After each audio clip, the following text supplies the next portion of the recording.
Hello everyone, this is Namita Tiwari, your chemistry teacher. Welcomes you all to my YouTube channel DNA Classes. आज मैं बात करने वाली हूँ फिर से एक इलेक्ट्रोकेमिकल सेल के बारे में। पिछला वीडियो मेरा गैल्वेनिक सेल के बारे में था। आज फिर से एक और इलेक्ट्रोकेमिकल सेल के बारे में मैं बात करूँगी, लेकिन ये इलेक्ट्रोकेमिकल सेल अपने आप में बहुत यूनिक है। सबसे बड़ी चीज़ मैं इसकी बताऊं कि ये आपकी बिजली और पानी दोनों की समस्याओं को हल कर सकता है। मीन्स वाटर एंड इलेक्ट्रिसिटी दोनों प्रॉब्लम्स ये सॉल्व कर सकता है। ऐसा नहीं है कि इस सेल में यही दो खूबियां हैं, इसके अलावा भी बहुत सारी खूबियां हैं इस सेल में। जैसे कि ये इसकी एफिशिएंसी बहुत हाई है और सबसे बड़ा चीज़ ये पोल्यूशन फ्री है। जब ये वर्क करता है during the working of cell, किसी भी तरीके का हार्मफुल पोल्यूटेंट प्रोड्यूस नहीं होता है during the production of electricity. तो चलिए ऐसा कौन सा अनोखा हमारा ये इलेक्ट्रोकेमिकल सेल है देख लेते हैं। तो उस इलेक्ट्रोकेमिकल सेल का नाम है फ्यूल सेल। जी हाँ, ये वो इलेक्ट्रोकेमिकल सेल है जो कि हमारी सारी प्रॉब्लम्स को सॉल्व कर सकता है। तो व्हाट इज़ फ्यूल सेल, क्यों बोला जा रहा है इस इलेक्ट्रोकेमिकल सेल को फ्यूल सेल? तो एक्चुअली उसके पीछे रीज़न ये है कि ये एक ऐसी डिवाइस है जो कि फ्यूल की एनर्जी को इलेक्ट्रिकल एनर्जी में कन्वर्ट कर देती है। मीन्स ये सेल जो इलेक्ट्रिसिटी जनरेट कर रही है ना, उसके पीछे जो एनर्जी है वो फ्यूल की कंबशन एनर्जी है। तो कंबशन एनर्जी ऑफ फ्यूल को ये रेडॉक्स रिएक्शंस के थ्रू इलेक्ट्रिसिटी में कन्वर्ट कर देता है। और इसीलिए क्योंकि ये फ्यूल की एनर्जी से इलेक्ट्रिसिटी जनरेट कर रहा है, इसीलिए इस सेल को बोला गया है फ्यूल सेल। सो एक बार और देख लेते हैं what is fuel cell. So it is the device which convert combustion energy of fuel through redox reaction into electrical energy is called fuel cell. Okay? आज जिस फ्यूल सेल के बारे में मैं आपको बताने जा रही हूँ, मोस्ट सक्सेसफुल फ्यूल सेल है ये, और सेल है hydrogen oxygen fuel cell. Most successful fuel cell जिसका यूज़ किया गया था अपोलो स्पेस प्रोग्राम में। देखिए, इस फ्यूल सेल से इलेक्ट्रिसिटी तो जनरेट हुई ही थी, साथ में इससे मिलने वाले वाटर का यूज़ किया गया था फॉर ड्रिंकिंग पर्पस। एस्ट्रोनॉट्स ने इस फ्यूल सेल से मिलने वाले पानी को ड्रिंकिंग पर्पस के लिए यूज़ किया था। तो चलिए देख लेते हैं फ्यूल सेल का construction. Hydrogen oxygen fuel cell का कंस्ट्रक्शन बहुत ईजी सा है। मैंने पॉइंट्स में ये कंस्ट्रक्शन बताया हुआ है। तो क्या क्या कंपोनेंट्स हैं हमारे हाइड्रोजन ऑक्सीजन फ्यूल सेल के? सबसे पहले ये एक ऐसी डिवाइस है which is consist of 3 chambers. मतलब ये एक ऐसे वेसल का बना होता है, एक ऐसा वेसल के फॉर्म में है ये, जिसमें कि 3 चैम्बर्स होते हैं, 2 आउटर चैम्बर्स और 1 सेंट्रल चैम्बर। तो 2 आउटर चैम्बर और 1 सेंट्रल चैम्बर, टोटल हो गए 3 चैम्बर। तो ये 3 चैम्बर डिवाइस होती है। सेकेंड पॉइंट जो है, इसमें जो इलेक्ट्रोड्स यूज़ किए जाते हैं, क्योंकि इलेक्ट्रोकेमिकल सेल है तो डेफिनेटली इलेक्ट्रोड्स होंगे। इलेक्ट्रोड्स जो होते हैं वो पोरस होते हैं और ये बने होते हैं ग्रेफाइट रॉड के। Means electrodes are in the form of 2 graphite rods which are incorporated with platinum और पीडी मेटल। तो एज अ कैटलिस्ट ये मेटल्स यूज़ की जाती हैं ग्रेफाइट में, ग्रेफाइट रॉड्स के अंदर, ताकि जो रेट ऑफ रिएक्शन है उसको बढ़ाया जा सके। थर्ड जो हमारा कंपोनेंट है फ्यूल सेल का, दैट इज़ इलेक्ट्रोलाइट। इलेक्ट्रोलाइट के फॉर्म में फ्यूल सेल में यूज़ किया जाता है आइदर एक्वस KOH और एक्वस NaOH। इसके अलावा कुछ ऑपरेटिंग कंडीशंस का बात करूं तो टेम्परेचर होता है 200 डिग्री सेल्सियस के करीब और प्रेशर होता है 20 to 40 एटमॉस्फेरिक प्रेशर। चलिए अब बात कर लेते हैं डायग्राम की। हाइड्रोजन ऑक्सीजन फ्यूल सेल का ये मैंने डायग्राम बनाया हुआ है। देखिए, ये जो डिवाइस है, इनर स्पेस को 3 चैम्बर्स में डिवाइड किया गया। These 2 are outer chambers and this is the central chamber और मिडिल चैम्बर। आउटर चैम्बर्स जो होते हैं they are separated from central chamber through the electrodes. ये इलेक्ट्रोड्स के थ्रू सेंट्रल चैम्बर से अलग होते हैं, या कह लीजिए कि ये उससे कनेक्टेड होते हैं। दोनों ही आउटर चैम्बर्स का कनेक्शन किया जाता है। एक आउटर चैम्बर को कनेक्ट किया जाता है हाइड्रोजन सप्लाई से और दूसरे आउटर चैम्बर को कनेक्ट किया जाता है ऑक्सीजन सप्लाई से।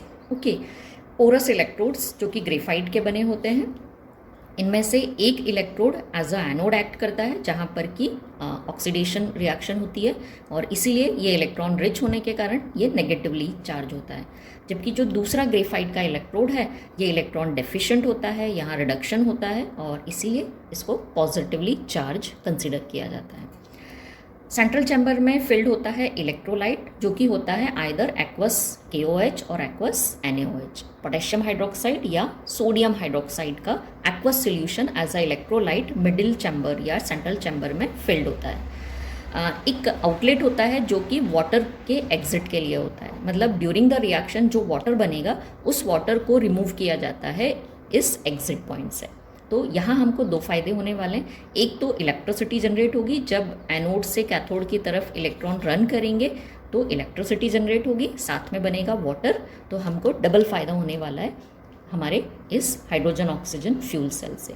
तो आई होप ये डायग्राम आप लोगों को क्लियर होगा। बहुत सिंपल सा डायग्राम है। दो आउटर चैम्बर्स, एक मिडिल चैम्बर। आउटर चैम्बर्स में एक चैम्बर हाइड्रोजन सप्लाई से कनेक्टेड होगा और दूसरा ऑक्सीजन सप्लाई से कनेक्टेड होगा। दो ग्रेफाइट के पोरस इलेक्ट्रोड्स जिसमें कि प्लैटिनम या PD का मेटल प्रेजेंट होता है, इनकॉर्पोरेटेड होता है। मिडिल चैम्बर या सेंट्रल चैम्बर में फिल होता है इलेक्ट्रोलाइट जो होता है आइदर एक्वस KOH और NaOH। एक एग्जिट पॉइंट होता है जहाँ से वाटर जो है वो रिमूव होता है या वाटर निकलता है, जिसको कंडेंस करके ड्रिंकिंग पर्पस के लिए हम यूज़ कर सकते हैं। ये उतना ही प्योर होता है। Working of cell after construction, after explaining, after understanding the structure, next is working of cell. मतलब कैसे हमारा जो ये फ्यूल सेल है ये इलेक्ट्रिसिटी जनरेट करता है। तो देखिए क्योंकि इलेक्ट्रोकेमिकल सेल है तो जो भी बेसिस होगा, मतलब किस प्रिंसिपल पर हमारा ये सेल काम करता है, तो प्रिंसिपल है रेडॉक्स रिएक्शन। इस सेल में भी रेडॉक्स रिएक्शन के थ्रू ही इलेक्ट्रिसिटी जनरेट होती है, जैसा कि गैल्वेनिक सेल में हमने देखा था। अब रेडॉक्स रिएक्शन है मतलब ऑक्सीडेशन भी होगा और रिडक्शन भी होगा। यहाँ पर जो ऑक्सीडेशन होता है वो हाइड्रोजन का होता है, हाइड्रोजन गैस का होता है, और जो रिडक्शन होता है वो ऑक्सीजन का होता है। तो हाइड्रोजन के ऑक्सीडेशन और ऑक्सीजन के रिडक्शन के थ्रू वाटर बनता है, साथ में बनती है इलेक्ट्रिसिटी। चलिए अब इलेक्ट्रोड्स पर किस टाइप की रिएक्शंस होती हैं वो देख लेते हैं। तो सबसे पहले हम बात करते हैं एनोड की, जिस पर ऑक्सीडेशन होगा वो एनोड कंसिडर किया जाएगा। तो एक्चुअली क्योंकि हाइड्रोजन ऑक्सीडाइज हो रहा है, मतलब यहाँ पर हम बोलें कि hydrogen as a fuel use हो रहा है, तो ये हाइड्रोजन का फ्यूल सेल है जिसमें हाइड्रोजन को ऑक्सीडाइज करके उसकी कंबशन एनर्जी, हाइड्रोजन का कंबशन करके उससे निकलने वाली एनर्जी से ही हम इलेक्ट्रिसिटी जनरेट कर रहे हैं। तो at anode hydrogen is H2 is oxidized. और कैसे होगा oxidation? So 2H2 plus 4OH ions इसमें हेल्प करेंगे। ये 4OH आयंस जो कि इलेक्ट्रोलाइट के फॉर्म में KOH और NaOH के फॉर्म में प्रेजेंट होंगे। तो through the reaction of hydrogen and hydroxyl ions present in electrolytic solution, it will give you water as well as 4 electrons. तो इन 4 इलेक्ट्रॉन्स के कारण ही हमारा जो एनोड होगा वो इलेक्ट्रॉन रिच हो जाएगा and that's why it will become negatively charged. After anode reaction next is at cathode. Cathode पर किस टाइप की रिएक्शन होगी? तो डेफिनेटली कैथोड पर होगा रिडक्शन, और रिडक्शन होगा ऑक्सीजन का। ये जो 4 इलेक्ट्रॉन्स ऑक्सीडेशन के टाइम पर प्रोड्यूस हुए हैं ये इलेक्ट्रोड के थ्रू, कंडक्टिंग वायर के थ्रू कैथोड पर सप्लाई होंगे। ऑक्सीजन जो है रिएक्ट करेगा वाटर मॉलिक्यूल के साथ, साथ में ये 4 इलेक्ट्रॉन्स गेन करेगा and it will produce 4OH ions जो कि रिटर्न हो जाएंगे हमारे इलेक्ट्रोलाइट को। तो इलेक्ट्रोलाइट का जो कॉन्सेंट्रेशन है वो एज इट इज़ रहेगा। ठीक है, अब इन दोनों इलेक्ट्रोड रिएक्शंस को यदि आप ऐड कर दें, प्लस कर दें, तो आपको मिलती है नेट रिएक्शन या सेल रिएक्शन। सेल में होने वाली जो नेट रिएक्शन है या ओवरऑल हम जिसको सेल रिएक्शन बोलते हैं वो क्या होगी, तो वो मैंने यहाँ लिखी हुई है। इन दोनों को जब आप ऐड करोगे ना तो आपको नेट रिएक्शन मिलेगा 2H2 plus O2 gives 2H2O, और इस तरीके से आपको वाटर के साथ साथ इलेक्ट्रिसिटी भी मिलेगी।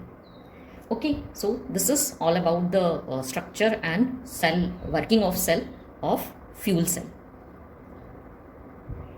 आई थिंक ये तो मालूम होगा कि नेट रिएक्शन, नेट इक्वेशन या नेट सेल रिएक्शन या ओवरऑल सेल रिएक्शन कैसे बनाई जाती है।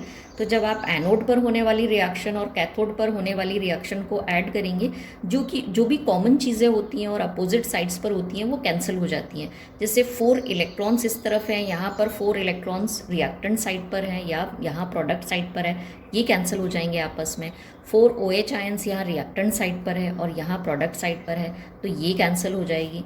तो जब आप इन दोनों को ऐड करेंगे ना, 2H2 + O2 गिव्स, ये 2H2O से 4H2O, आप इसमें से 2H2O माइनस कर दीजिए, तो when you will add 2H2O + O2 you will get 2H2O।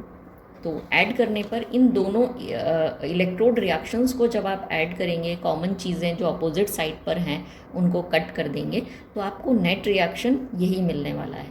I think ये नेट रिएक्शन कैसे लिखी जाती है या कैसे फाइंड की जाती है ये सभी को आता होगा, इसलिए मैंने बहुत डिटेल में इसको नहीं बताया है। अब एक चीज़ और, यहाँ पर जो हम हाइड्रोजन यूज़ कर रहे हैं वो एज अ फ्यूल यूज़ कर रहे हैं। आप हाइड्रोजन की जगह कुछ दूसरे फ्यूल्स भी यूज़ कर सकते हैं। कुछ अदर फ्यूल्स जो हम यूज़ कर सकते हैं इस फ्यूल सेल में वो होते हैं प्रोपेन, मिथेनॉल आप यूज़ कर सकते हैं, या यूँ कहें कि जो भी हाइड्रोकार्बन्स हैं, प्रोपेन भी हाइड्रोकार्बन है, इसकी जगह आप अदर हाइड्रोकार्बन्स जैसे मीथेन ले सकते हैं, ईथेन ले सकते हैं।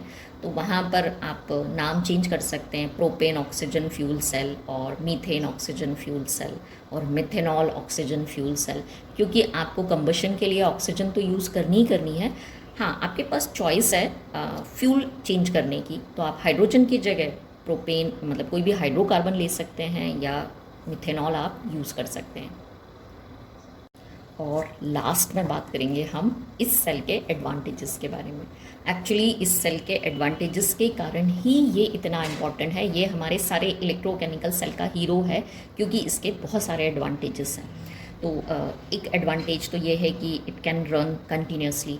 आप इसको यदि हाइड्रोजन ऑक्सीजन मतलब फ्यूल और ऑक्सीजन का सप्लाई यदि आप कंटिन्यूस रखें तो ये सेल कंटिन्यूसली वर्क कर सकता है। तो इनडेफिनेट वर्किंग है इस सेल की, इसलिए ये बड़ा इंपॉर्टेंट है। इसके अलावा जो बहुत इंपॉर्टेंट चीज़ है इसके साथ में, दैट इज़ हाई एफिशिएंसी। इसकी जो एफिशिएंसी है, मतलब हमारे जो थर्मल पावर प्लांट्स के से कंपेयर करें यदि हम, तो हमारे इस सेल की इलेक्ट्रिसिटी जनरेट करने में जो एफिशिएंसी है वो उनसे बहुत ज़्यादा है। अबाउट 70 to 75% एफिशिएंसी है। हमारे जो थर्मल पावर प्लांट्स हैं इनकी एफिशिएंसी 40 to 45% है, जबकि इस सेल की एफिशिएंसी 70 to 75% है ना। तो ये एक बहुत बड़ा एडवांटेज है हमारे इस फ्यूल सेल का।